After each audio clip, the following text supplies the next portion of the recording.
বিসমিল্লাহির রহমানির রহিম। আজকে আমরা নবম শ্রেণীর ইতিহাস ও সামাজিক বিজ্ঞান বইয়ের 48 পৃষ্ঠার দলগত কাজ 3-এর উত্তর দেখব।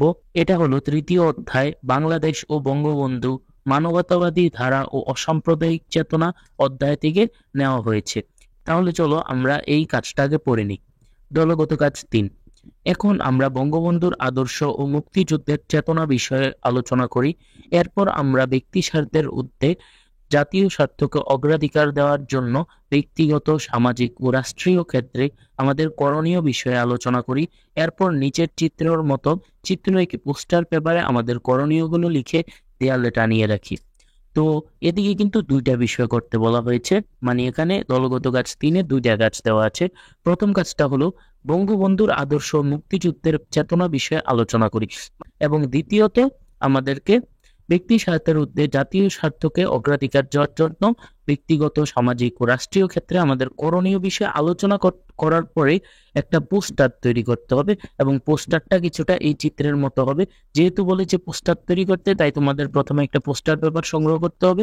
তারপরে তোমরা এরকম এখানে যেভাবে বইয়ে দেওয়া আছে এভাবে তোমরা পোস্টার পেপারে আর্ট করে ব্যক্তিগত ক্ষেত্রে, সামাজিক ক্ষেত্রে এবং রাষ্ট্রীয় ক্ষেত্রে লিখে এটার উত্তরটা করে ফেলবে।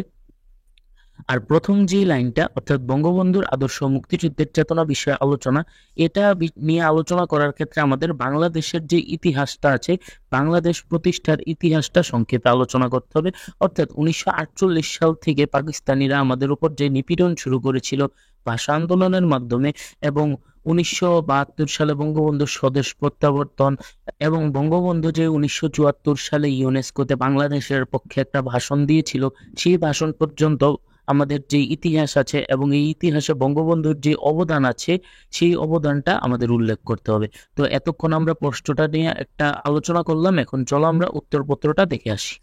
উত্তরপত্রে প্রথমে তোমরা বড় করে লিখবে বঙ্গবন্ধুর আদর্শ ও মুক্তিযুদ্ধের চেতনা, এটা হবে হেডলাইনটা। দীর্ঘ 9 মাস রক্তক্ষয়ী মুক্তিযুদ্ধের পর 1971 সালের 16 ডিসেম্বর বাঙালি স্বাধীনতা অর্জন করে। এই অর্জনের জন্য প্রায় 5 লাখ নারী তাদের সম্ভ্রম হারিয়েছে।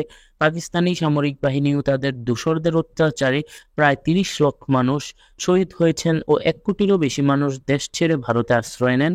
স্বাধীনতার জন্য এত নির্যাতন, অত্যাচার সহ্য করার ঘটনা ইতিহাসে খুবই কম। এই মুক্তিযুদ্ধ 9 মাস ধরে চলল। 1948 সাল থেকেই বাঙালি মুক্তিযুদ্ধের চেতনায় উদ্বুদ্ধ হতে থাকে। পাকিস্তানি সরকার সর্বপ্রথম আক্রমণ করে আমাদের ভাষার উপর। তারা ঘোষণা করে, তো এদিকে করব এর জায়গায় করে হবে, উর্দুই হবে পাকিস্তানের একমাত্র রাষ্ট্রভাষা। কিন্তু বাঙালিরা এই অন্যায় মেনে নেয়নি। তারা আন্দোলন শুরু করে। এই আন্দোলনের সামনে থেকে নেতৃত্ব দেন বঙ্গবন্ধু শেখ মুজিবুর রহমান, এবং জেলেও যান। এই আন্দোলনে রফিক, জব্বার, সালাম বরকত সহ আরো অনেকে শহীদ হন। এরপর 1954 নির্বাচনে যুক্তফ্রন্ট জয়লাভ করলেও সরকার ভেঙে দেওয়া হয় এবং সামরিক শাসন জারি করা হয়। এরপর থেকে বাঙালিদের প্রতিরোধ আরো জোরদার হতে থাকে।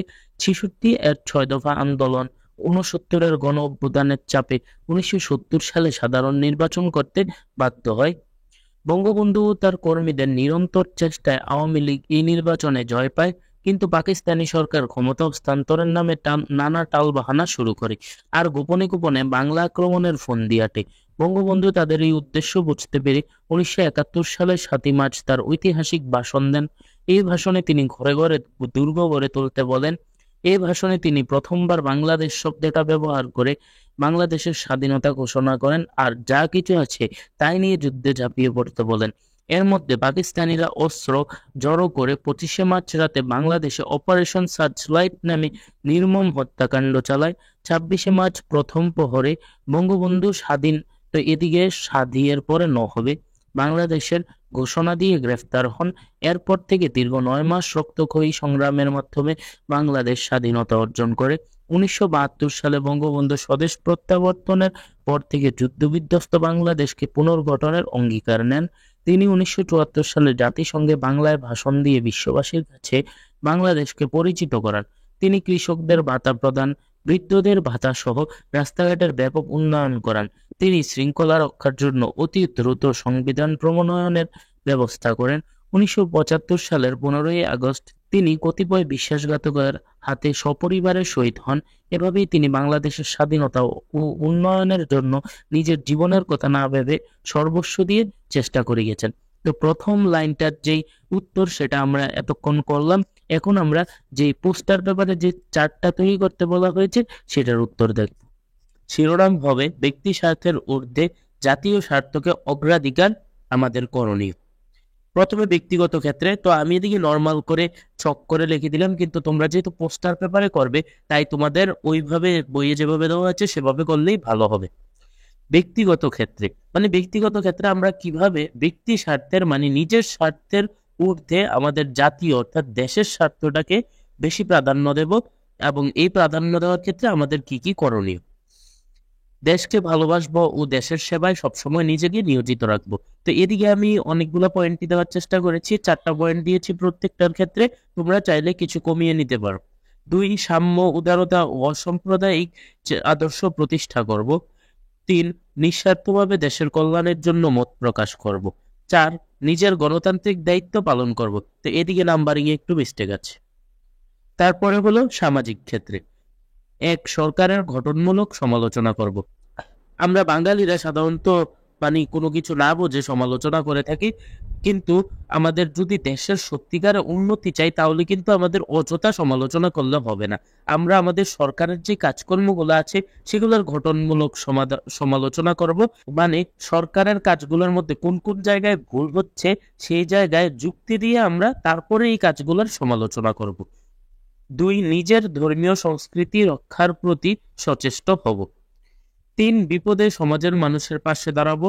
4, সামাজিক ঐক্য রক্ষায় সচেষ্ট হব।